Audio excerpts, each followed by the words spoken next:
happy people. I hope you are having an amazing day today. So today I wanted to give my thoughts on the Football Manager series by folks. It's one of my favorite sports. It's my favorite sports sim. I came across it from my love of Football Manager, and then I recently did my Football Manager 9 review from last December, a couple of years ago, December 2023. And such, so I thought that would be fun for me to knock out. And so I came across this game on a website called Front Office Football Central. It's a fan site for people that like FOF and then other sports sims. I picked this up, fell in love with it, started really just changing my life. Like I would stay up until like 8 in the morning playing this game. And so for this, or I would go to bed at a regular time, and then I would like get up at like 6 or something like that because I was thinking about it, that sort of a thing. It's a hugely strong game, loved it lots, and so forth. So again, it's made in the UK, Football Manager. So football here is insert the word soccer for you Americans. Now my notes here are in 22-point font on 3 pages, and there's a lot of notes. So it's not like little highlights here and there. So if you see me looking down and trying to figure out what my language is, I'm not giving you the eye contact that you deserve. That's the reason why. All right, so let's go ahead and get started with my Football Manager history. So I started off playing this as I wanted to be a team in the English Premier League called Ipswich that had the money to succeed, but not the pressures to succeed as fast as possible, because that way, in case I lost a lot early, I wouldn't get fired in like my second or third week of the game, right? And so forth. It's very, very common for managers in football and across the world to get fired very, very quickly, particularly in European football, particularly in English football. I mean, if you just look at like how fast, if you sort like all the current football managers in England by how long they've been there, very few are there for more than a couple of years. Many are actually will let go like just a couple months into the job and then another one. So a team might actually go for 3 or 4 football managers. It's not uncommon in a bad season, right? So in order to avoid that, I chose Ipswich. Ipswich, I followed it as a team, loved it lots. Thought that would be fun because I thought it might have enough resources, but not, it would be heavily thing and so forth. And then it has a defensive midfielder named Matthew Holland. I followed this site. He played midfielder at the time when I started with the game in the early 2000s, but I felt that he was more natural as a defensive midfielder. So after a couple of weeks of not really doing well, and about like 3 or 4 games into the season, about a month in, and I felt we just weren't really showing up, or especially defensively. So I brought him. So I swapped my tactics to one that I created called a 3-1-4-2, where I moved 2 fullbacks into a defensive midfielder and a center back. And then after doing that, I made the defensive midfielder Matthew Holland, and I hired a free guy named Terrible West, a defensive center, who played well, and he was a Nigerian international, and I also had a Nigerian international on my team named Finidi George. And Matthew Holland would become my favorite character, and I still love him. I still have a Matthew Holland jersey I still wear to this day, and such for Ipswich. Love them lots. All right, and we started winning. Or slowing this sieve of goals very nicely, and therefore that tactic became my default technique moving forward. So although sometimes I'd move one of the midfielders into an attacking midfielder, be a 3-1-3-1-2 rather than a 3-1-4-2. Just as a that would not be uncommon. All right, so that's sort of my fun. So I started off Ipswich for a year. I heard I moved to Bolton. And then another EPL team with some stronger ambitions. Thought it would be better for me to try to play Bolton for a while too. Also, again, not a huge number. They're not one of the big 6 or anything like that. But I thought it'd be fun for me to see what I can do with Bolton. Then I stayed in the English Premier League, and I started playing with lower level ones to get them promoted, like Wrexham or Carlisle. and those sorts of things. And I get promoted a couple of levels, and I typically get bored after about 6 or 7 seasons in it again. And I just move on to other stuff. And then I was playing a game with Carlisle, and I got to just finished promoting them to the league right before the Premiership League, called the Championship League. And then I got a call from Kaiserslautern over in the German Bundesliga. They had just been promoted, and they were looking for somebody to take them over. And they were asking me to take over the job. And I'd never done a foreign job, so I took them over. We did well, and then I ended up getting them winning the Bundesliga. That's my first win of a top flight. For you folks, it had never happened with Ipswich or Bolton, because it's hard to win in the EPL when you're not a big team and such. But I thought that was fun, and I definitely enjoyed that win and so forth. And moving from in England to Europe really sort of solidified me as trying out different football areas and so forth. So my next one, I did a team in Ukraine called, I just cannot pronounce this, it's Metalurg with a ZP, and then there's like a really hard, it's Metalurg though, random. Lots is a lesser level club. I wanted to go up against the Shakhtar Dynamo Kiev, dominated, and we wound up winning. I actually took over the Ukraine international football team, and we actually made it to the World Cup, and I got the third.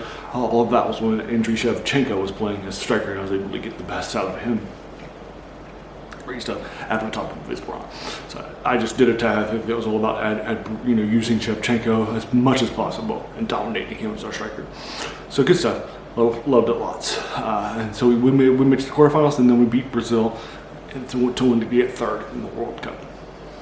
Good stuff. Loved it lots. So basically what happens after that is I really started falling in love with Eastern European dynasties. And so I would do a lot of dynasties. I did Slavia Prague in Slovakia. I did other things too here and there. And lesser flights in the western side of things. I did a flight. And then I would go, so for example, to Belgium and do did one of the Bruges, whichever, I can't remember off the top of my head, a circle or club, whichever one was the last one. For you folks to do that too, and enjoyed that too.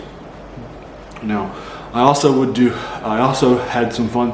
I've done teams in Romania. Sapsi, that was a recently promoted one, that got them to winning and dominant in Romania. I also did Slovakia. I did Hungary too, for you folks. And so then I also wanted to try out some lesser known flights over in the western side of things, outside of England, to get them promoted too. I took over a club in Northern Africa, in the city of Melilla, which is in Spain, and there's a club there too. I got them promoted to the first division level, and actually won the Spanish first league. Loved it lots. Thought that was a great opportunity. Loved it lots. I actually brought in a ton of South Korean players for you folks, and I really sort of built that sort of a South Korean identity, because it was well worked with two new gens.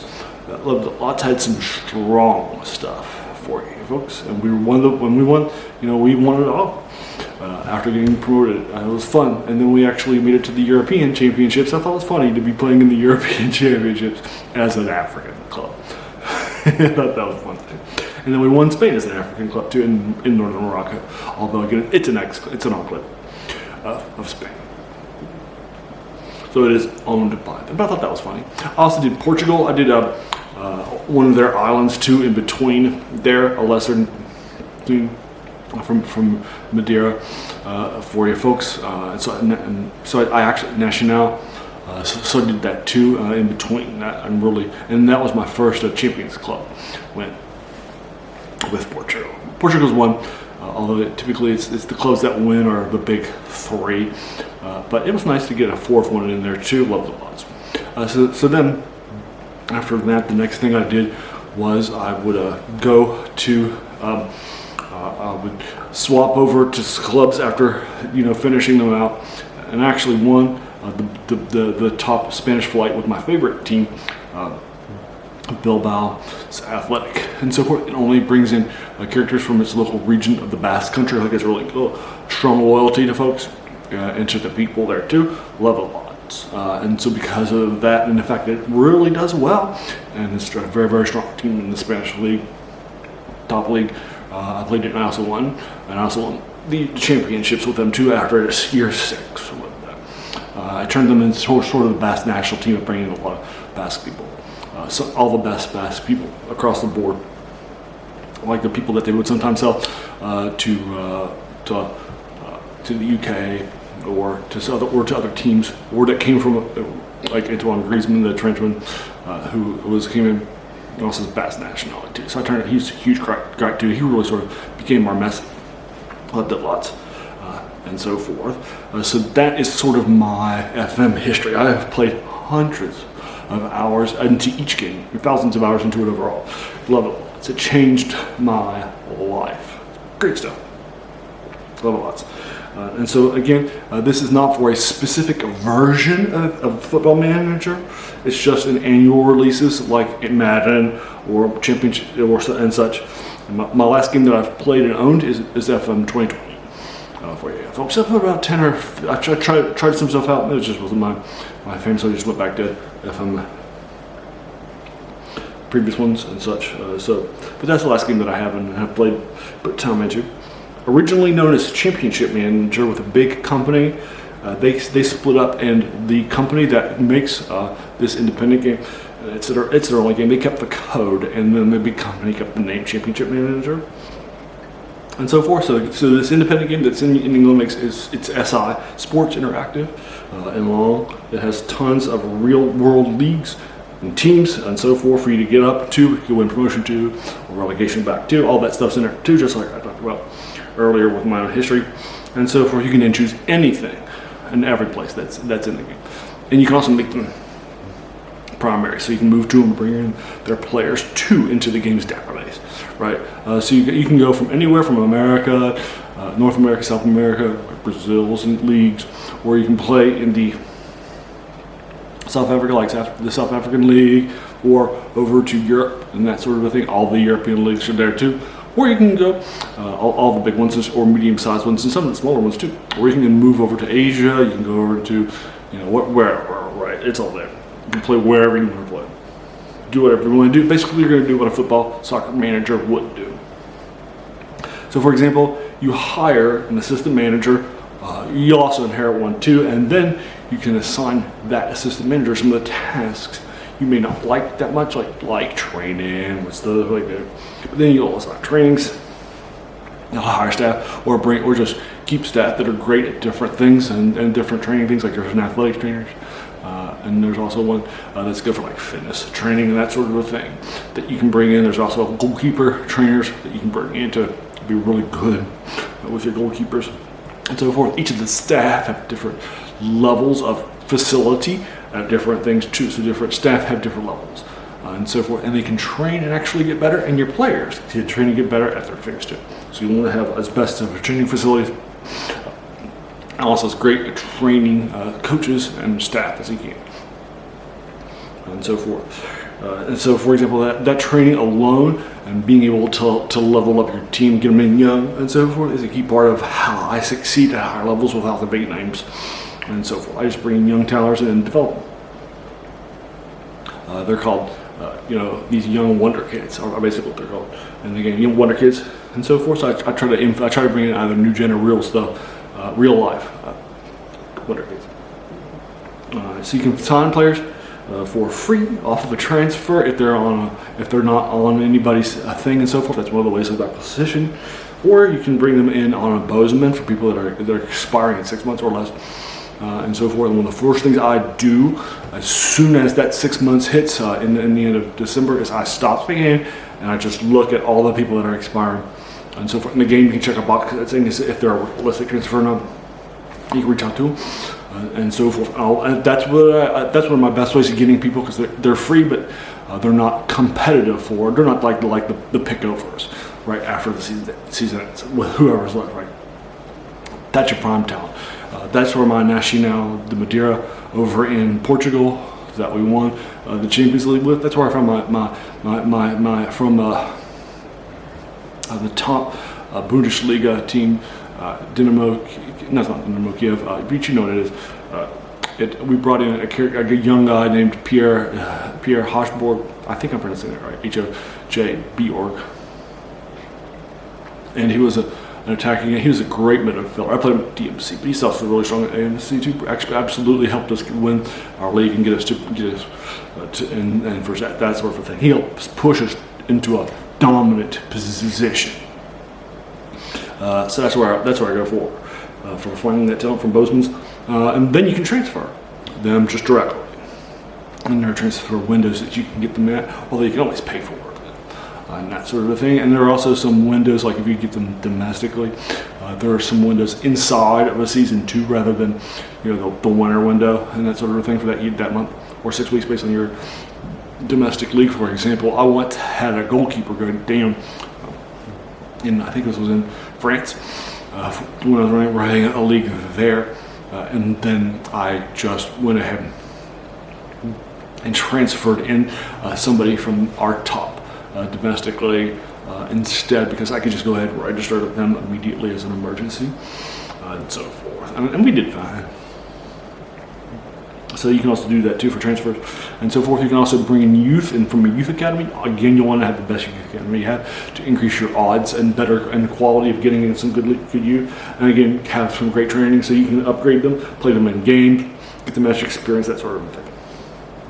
And there are randomly generated folks after the game starts with a bunch of real people, but then there are randomly generated folks as each youth academy comes in. And there are out there, some in these new gens, there are wonder kids that you're going to try to play. That's my passion. It's finding wonder kids, training as young. Sometimes you can get them for free, right? Because a lot of people might just let them go.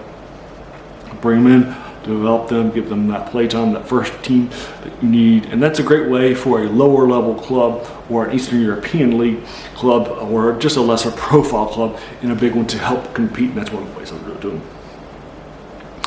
So I typically will have a bunch of new gens on my team too. I try to emphasize that as much as possible, and that really helps me push my game.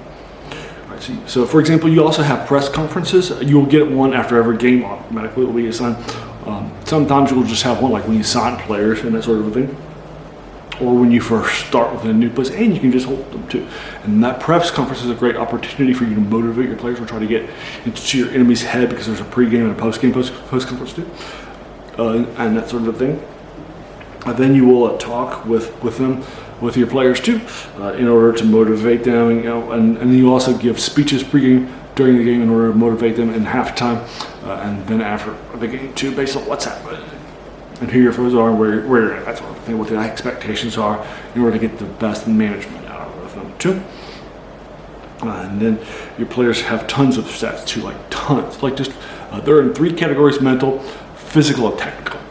So you might have somebody who's really gifted at some, but not the others. But you really want somebody who's really strong. In different positions, you want different things. Like defenders need to be strong at heading, because they got to out-head the ball when people are trying to lob out those balls deep or do crosses and that sort of thing. You need to be defensive at that, and so forth. And that is a technical skill. But you also need to be good at jumping in order to get to them, and so you need to be good at, and that's a physical skill. Say they cross. All right. I also set up real life tactics like 4-4-2 time, which I did in Ashen out of Madeira, or the one I talked about earlier, the 3-1-4-2 that I created with Ipswich to start winning games and to stop being a sieve of goals. Two. There are times actually when I was at a team called I think it was at Nitra at over in Eastern Europe, a lesser known team. It was I'd started with my typical tactics I like to build around, the 3-1-4-2. And then I tried to, it wasn't working very well. I was bringing in some of the best stuff. And then I slid over to a 3, and in my first year, and then my second year too. And I slid them over to an attacking midfielder instead, and so forth. Kept bringing talent. Our talent was enough to win games in this European league. We weren't doing it. So I looked over and I said, maybe we should just try my tactics, just my tried and true tactics.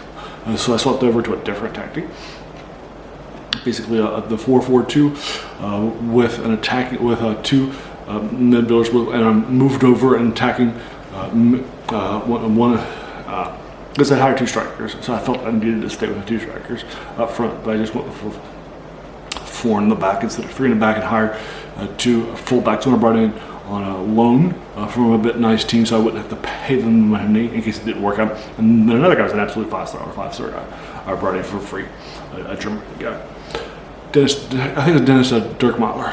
Anyway, so I brought him in, and we just started blowing through our foes, right? So sometimes you just need to change your tactics too. So sometimes the tactics that you can create them, you can use your own, right? You can also you'll train them up as you do them in matches and so forth, and they'll get better and better at that. So you definitely want to be training and embracing tactics, aren't we? And that sort of thing.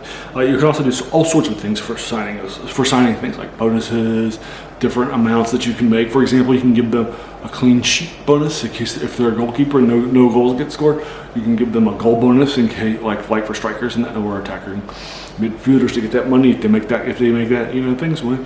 Or you can give them win bonuses and so forth. You can also give them clauses. For example, one way that I like to bring in high profile and strong guys early on or later, right, when I need to develop my club, but they're not, but the money and they're willing to sign, but the money that they want is out of line with my club is I'll actually offer them an increase.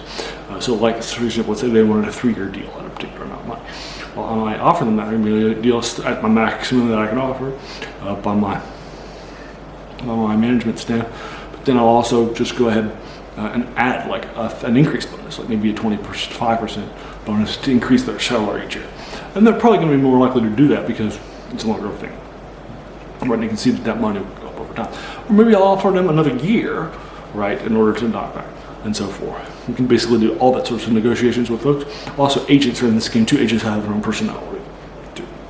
And so you definitely want to get friendly with agents. And one of the ways I do that is by giving them some kickback you can give them a signing bonus too. After we do a negotiation bonus with somebody, you can also give them as an agent a signing bonus too, and I'll add to their bonus after the contract has been agreed to, so they're getting a little bit extra money, and then be like, thanks for that, appreciate it.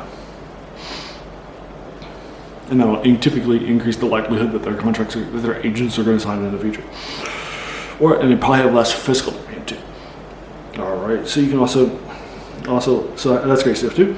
You can watch your team play and then actually give them instructions from the sideline like a real football manager and so forth. You can call plays, you can change your formations, you can give them instructions from the sideline like tighten up, play more loosely, have mark more strongly and so forth. Also in the tactics you can actually give them that stuff too. You can also you also assign who does things like set pieces and that sort of thing in your tactics too, who your captain is and that sort of thing. You'll also manage injuries and make injury and man replacements and subs too from the sideline as you're watching the game. Low odds. And then there are tons of pressures for you as a manager, just like real life. The higher profile club, the less likely they're going to let you go through for a slump, for example, and so forth. Like I mentioned before, why I started with Ipswich rather than Man United. Right. Man United will obviously have huge pressures and while learning the game, that sort of a thing, right? And so forth. So also another pressure in addition to that is that players have different personalities and they will actually conflict and rub each other the wrong way with other players that don't have the same personality, right? And so some players become leaders in the locker room. You need to keep them. You might have them disagree as to who should be named captain and vice captain and so forth that you'll name each year. Right, and that sort of a thing, but you'll right. So there's a lot of sort of cooperation stuff that I absolutely adore in this game. I think it's an absolutely strong thing because that's what happens in real life, right? A real coach or manager of a football team in real life, they have to manage the personalities of their staff, not just plays and such, right? And so that's in here too, live lots. For those reasons, you've also got the European League, like the Champions League, to play into if you do well, or the Europe leagues too. I love that lots. It has and that gets you lots of money if you start to make that Champions League and so forth. You also got international games. For example, you can play as England or USA against their rivals France or Mexico. International play. You can also play. You can take over international teams or start with them too, and then you can apply for them too and get them offered sometimes. And then after that, you can go ahead and play it all up and down those two. Sometimes I'll just do them both. I won't leave my domestic job for the international stuff, because it's not that demanding, especially if you're just keeping your in country, right, and so forth. Like I mentioned earlier with Uruguay, and took over the Uruguay national team, but I stayed with Melbourne. So yeah, it's fun stuff, and you can definitely take it over. You can play World Cups, you can play the Olympics, you can play in your domestic, you can play in your continental championships like the Euro, and try to win those, or cups like the Gold Cup. So you can definitely do a lot of those sorts of things too. Also, cup play here too, not just league play. All the games that you will play in real life, you're playing here too. All right, so you can try to promote a club to the top league flight, like I mentioned earlier, and then win it, like I did with Melilla in France and Spain. Or you can try to win it all. Or you can try to win the championships from lesser known teams, or lesser known, or try to win it all from like for example the EPL outside of the big, financial ones. All I say is the world is literally your football oyster. Football Manager 25 comes out in March. Just a heads up. So it's coming out like very, very soon, next month. All right, so this game is classic. It's hugely influential. It's beloved. I've actually read books that are about people's love of this game, how it's changed their lives, or united their passions, and so forth. It's classic. It's hugely influential. Love it lots. If I could give a game 11 out of 10, I would, but that's not a partially this kind of thing.